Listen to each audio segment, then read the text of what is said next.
अमरावती जिल्ह्यातील भानखेड येथे महानुभाव आश्रमाचा शताब्दी सोहळ्याला सरसंघचालक डॉक्टर मोहन भागवत उपस्थित।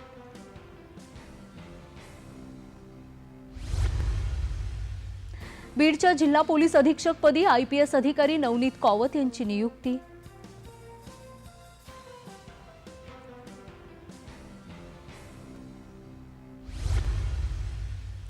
रायगड जिल्ह्यातील माडप ठाकूरवाडीत लायन्स क्लबच्या वतीने आदिवासी बांधवांना ब्लँकेट वाटप, विद्यार्थ्यांना शैक्षणिक साहित्याचे वाटप, मोतीबिंदू शस्त्रक्रिया शिबिरात एकूण 198 आदिवासी बांधवांची मोफत नेत्र तपासणी।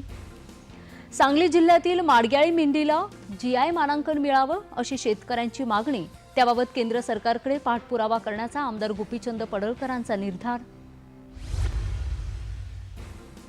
घारापुरी लेणीतील शिवमंदिर सोमवारी नागरिकांसाठी खुले ठेवा, शिवसेना खासदार श्रीरंग बारणे यांची केंद्रीय सांस्कृतिक आणि पर्यटन मंत्री गजेंद्रसिंग शेखावत यांच्याकडे मागणी।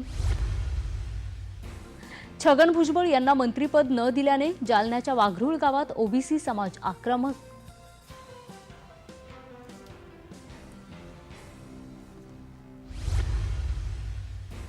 आणि नागरिकांच्या सतर्कतेमुळे वाशिमच्या मंगरुळपीर इथल्या दुर्गामाता संस्थानात चोरीचा प्रयत्न उघडकीस।